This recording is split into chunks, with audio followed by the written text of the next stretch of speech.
today I kind of wanted to talk about my journey to becoming a fitness coach and why I decided to become a fitness coach. So, for the most part, I started working out when I was 16 years old because of my cousin. I had gotten into fitness mainly because of the fact that he'd gotten into football. He wanted to do push-ups every day to build up chest strength, to build up pushing power. So he did push-ups every day. And I guess that was a part of his conditioning training. I don't know. Maybe he just decided to do it himself. But he kind of goaded his brother and me to do it. And at the time, I was kind of living with them for about 2 weeks because unfortunately my grandma had passed and I was not able to go to the burial, which they had in Dominican Republic. I didn't have a passport, so I couldn't do that. So what I ended up doing was I ended up living with them for about 2 weeks, and he kind of forced me to do it. At the time, I didn't really like fighting. I didn't like getting into confrontations, and I wasn't really good at it either. So I just kind of let him have his way. He ended up forcing me to do 100 push-ups a day, and after about a couple days, I kind of noticed that it got easier and easier and easier, and I was surprised as to why it got easier. But eventually, I did learn why. Push-ups is a skill. And just doing any kind of exercise is a skill. So the more you train that skill, the more likely you are to get better at it. So that's kind of how it started, and from there I kind of just continued working out myself. I added other exercises. When I got to 10th grade in high school, I joined a weightlifting class, and I learned more about working out and stuff like that. Um, I didn't really learn much about nutrition until later, but I did understand one specific principle. You got to eat more in order to gain mass, which I wasn't necessarily following because it was hard for me. I was a skinny kid. I was a hard gainer. So I was like, damn, I got to eat a lot of calories just to gain weight, and then I have to adjust based on how much weight I gain. That sucks. So I didn't really pay attention to the whole nutrition side of things until I got out of school. Um, and everyone in my family kind of noticed that I liked working out. I liked working out. I enjoyed working out. I enjoyed going to the gym. So, every so often I'd have people tell me, why don't you get a job at the gym? Why don't you get a job at the gym? Why don't you become a personal trainer? You like working out? Um, I always made fun of it when I was younger because I was like, that doesn't make any sense. Like, I don't think that's, I don't think that's me. Um, but as time went on, I got more and more interested in like looking into it. Um, and the reason why I didn't think it was me is because I was like, I'm not that big, I'm not that strong, I'm not, who am I to be giving other people advice? And that was just kind of like a negative mindset to have. Um, just because you're not the best at something doesn't mean you can't offer people advice or help or just help them along their way. And just because of the fact that I knew what I was doing wrong, I knew what needed to be done to be doing things right. It was on my nutrition, and then on top of that, not to mention that most of the times when I would watch YouTube videos throughout high school, I would be watching a lot of science-based bodybuilders, a lot of doctors in exercise science and physiology and human performance. So like I knew a lot of information from a very young age just because of the fact that I had those people to look for and look after and listen to. So I I basically did that, and then as time went on, I got all that information and I started applying bits and pieces of things. Like for example, I remember I started applying nucleus overload. It wasn't. It's not necessarily patented by a lot of science communities. A lot of people that are in science, they don't believe that nucleus overload is a thing, but it has a lot of resemblances to muscle memory as to why things like that actually exist, and why nucleus overload could be an actual phenomenon that happens in the body. If you actually do your research, you would know that more than likely it is more possible for nucleus overload to be a thing than not, because all you're doing is you're turbocharging your myonuclei. That's all you're doing, and you're doing it through force production. You're force producing myonuclei. But things like that, I learned things like that. I learned bits and pieces of information like that. I learned about how much volume certain muscle groups need to grow, how much volume certain muscle groups need to remain the same, how much volume is too little volume. I learned all those little indiscrepancies and so much more. And this is all before I even got my certification as a personal trainer. My certification as a personal trainer taught me not much, considering the fact that I knew most of the stuff, but it kind of gave me understandings of like the scientific and medical terms for all the muscle groups and certain muscle groups that I would just group together, like quads. There are 4 specific muscle groups in the quads. It gave me an understanding of what those muscle groups are called. Things like that. Assessment drills, various things like that, my certification taught me. Now, it took me until I was about 24 years old to even decide to get my certification as a personal trainer, just because, like, I would always say, I'm going to do it, I'm going to do it, I'm going to do it, and then I never did it. So, I very quickly learned when I wanted to change my mindset, I gotta stop talking about things that I'm going to do and never do, and only talk about the things that I am doing. If I'm not doing it, I can't talk about it. Simple as that. Until I start doing it, I can't talk about it. And once I start talking about it, I have to commit myself to keep on doing it. Which is why, like, now I'm making videos and a whole bunch of other stuff, and also mainly the videos is because of what happened this past week with Facebook, Instagram, stuff like that. I was like, okay, I'm gonna start making videos so that we can post on all platforms, not just a couple, all of them, including YouTube and all these other video-based platforms. But yeah, so when I was 24, I got onto being certified, or I got into the certification program. I decided to go with NASM at first, and that's where I learned a lot of like the terms and terminology about like various assessments, various muscle groups, and stuff like that. But that's not where I got my certification from.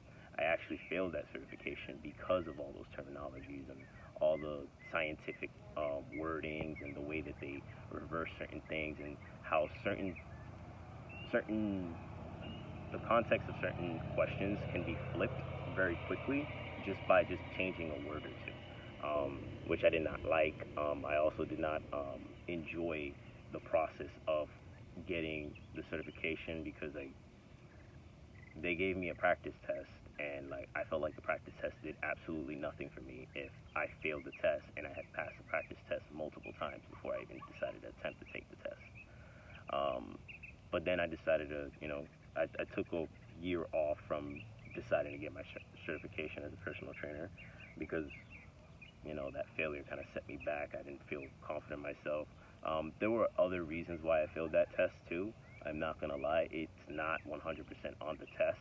I will take responsibility for that. But the major thing that really did bother me was the fact that I put a lot of effort into going through the coursework, taking the practice test, and making sure that I'm actually understanding all the questions and the way that they ask me those questions. And then when I took the test, I would say probably I only got like 5 questions out of all the practice questions that I had. Everything else was brand new information, brand new questions that I had never seen before a day in my life. And I was just like, this is stupid. Because in my mind it was. But either way, a year passes and I took a different I went to a different association. I went to ISSA. I got my certification through them. They made everything so much easier because of the lockdown. I also got to take it at home. But then again, ISSA also lets you take it at home. It lets you take it anywhere, anytime, multiple sessions and stuff like that. I really recommend people to actually look into ISSA if you want to get certified and you don't really care what certification you get, and this is for the people that want to be certified and don't want a job in a gym. So like if you want to be a trainer and you want to work for yourself, get ISSA certified because it's super easy. Everything is super, like, it's right there in your face, and then on top of that, you get a retest.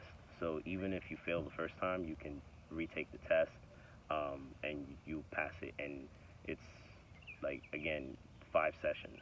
Like literally, you can take it in as many sessions as you want. I took it in 5, but that's it. And then after that, I kind of just started being a trainer during the pandemic, which was like the worst possible point in time to actually start being a trainer when you don't have a good foundation when it comes to social media or stuff like that. So I had to kind of like dry run a lot of things. I had to test a lot of things, which really sucked. But a lot of this experience kind of taught me something. It kind of taught me to understand that like when you really like something, go after it. Don't really take a long time to actually take action. Like just go after it. If you're passionate about something, go after it. Because at the end of the day, like all you're doing is you're setting yourself backwards. Like you're pushing everything back. That's all you're doing. You're just procrastinating, and procrastination will be the death of you. Nothing grows with stagnation. If you are stagnant, you are dead. It's just like it's the truth. If your heart keeps on beating, you're alive. When your heart stops beating, you're dead. That's it. It's so negative, but it's just the truth, and it makes sense. That's the only metaphor that I could say. So, anybody that's interested in taking the chance to grow and develop and do something, go ahead and do it, and actually like sign up for it immediately. Like as soon as you can sign up for it, sign up for it. Um, and that's kind of how I'm kind of living my life now. I'm like taking it in the mindset of like, if I want to do something and I can do it, I'm gonna go do it. And if I want to do something and I can't do it, I'll stop thinking about it until I can do it. Because at the end of the day, you don't have the chance to like worry about something you can't control. Control the controllables. But yeah, I just kind of wanted to give you guys a little bit of information as to why I became a trainer and like my little journey across being a trainer. Um, and I mean like I still get like dirty looks and people still look down on me just because I'm skinny and small and like I don't look the part of like what a traditional trainer should look like.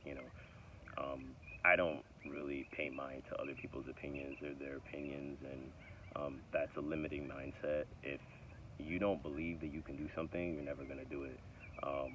And I personally believe that I'd be a great trainer. I personally believe I'd be the best coach. I've had coaches before that have not given me what I wanted, and because of what they didn't give me, I made my systems based off of what they didn't give me and I needed. And I also am very aware of asking my clients, hey, is there something you need is there something you need from me as a client that I'm not providing you at the moment? Because if there is, you can tell me and I can fix that for you. That closed mouths don't get fed, or yeah, something like that, right? So don't ever assume that just because your coach or your trainer or whoever is not giving you what you need or what you want, that doesn't necessarily mean that they know that you need it or want it. Um, Sometimes people just don't understand that other people need a little bit extra. My coaching system, uh, I've had clients that they don't want to do the lifestyle change and all that extra stuff. They don't want me to be like super hands-on with them. They just want the training, and I'm like, cool, okay. So you just want to be a testimonial. That's great. That's awesome. That's perfectly fine. I'm not gonna pressure you on that aspect.